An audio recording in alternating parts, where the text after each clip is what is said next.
how to keep recovering in the right way. After the new year. All of our holiday spending. Right. I'm completely broke. Are you here to give us money? Our wallets are empty. Well, we're all suffering from a little bit holiday spending hangover. Yeah.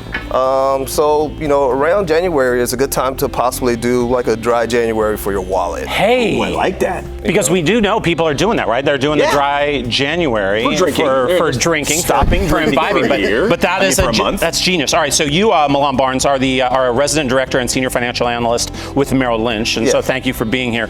So let's get into it a little bit. Maybe dry January. What other resolutions do we want to start to think about in order to help us get back on the right path? To help, because some resolutions that we want to think about, especially when we think about something like a dry January, you think about your wants versus your needs, right? And then you really want to focus on how can I make sure to balance my budget or make sure that I can spend on my needs, right? And when you focus on your needs, you can kind of see like, okay, maybe there's some room for me to put some stuff into savings, some stuff aside, and maybe this is what I can do for the rest of the year, and I can recognize what I can really need to spend on. Wants versus need. Like I want one of those doodles. Right. I don't need one of those. You almost kind of need one of those. I do need one. Yeah, those are pretty good. Definitely. All right, good tips. What do we need if we need some support, though? Like a little help in getting this rolling? Well, just like, when you go to the gym in the beginning of the year and you find a workout partner or a workout buddy to help you keep yourself accountable, it's also good to possibly have a money buddy. Somebody to help. A money buddy. Somebody to help you kind of accountable, can check in, say, hey, this is what we're doing for spending, this is our plan, but help keep you on track.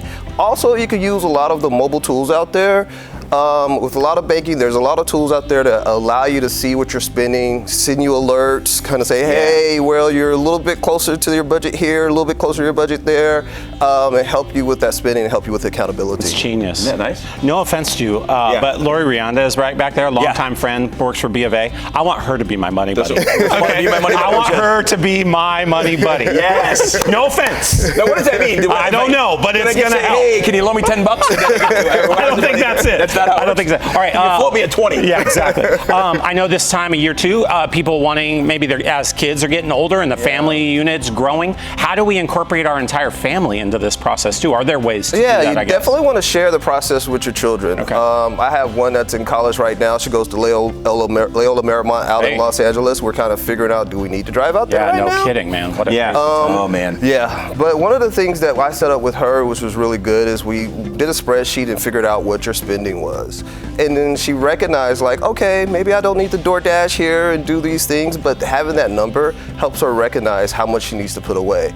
She knows she's about to go back to school. Los Angeles can be a little bit expensive. Sure. She knows, like, okay, this is what I've been spending, so let me make sure that I put a certain amount away to make sure that's taken care of. So you always want to incorporate your finances and your spending habits and really teach your children how to budget and how to plan. Yeah, for sure. Yeah. And I just like, even from the top, the open communication that you were able to have with her to start that conversation and just be really honest about like what the reality looks like. So that's a great tip. It definitely is. Is there a rule of thumb for how much we should set aside to save or spend? Is it like one number, or just it's different for each person?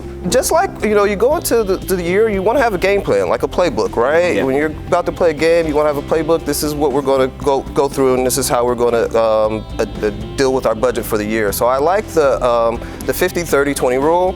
50% of your income spend on your needs, 30 on your wants, and 20 you want to put away in savings. Ooh, that's cool. But as the year goes on, only thing is constant is change, right? There's going to be some adjustments, so you want to revisit it. Make sure that when you do hit some of your goals, you celebrate that.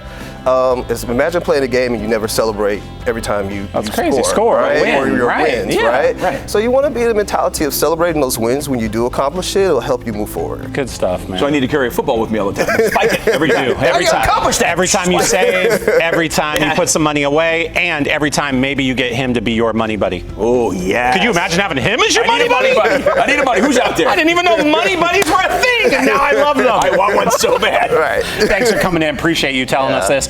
Maybe we need another check-in here in a couple months. Get us right again. Yeah, absolutely. Check in on our money buddies. See how we're doing. See if we're following 50-30-20. Yeah. I love the 50-30-20. There it is there. Website, that simple. probably one of the easiest websites on the planet. Yep. Right? Is there any easier website than that? Hey, that's really ML.com. Merrill Yes. Lynch. Come on. ML.com, baby. That's how you do it. Appreciate you. Thanks.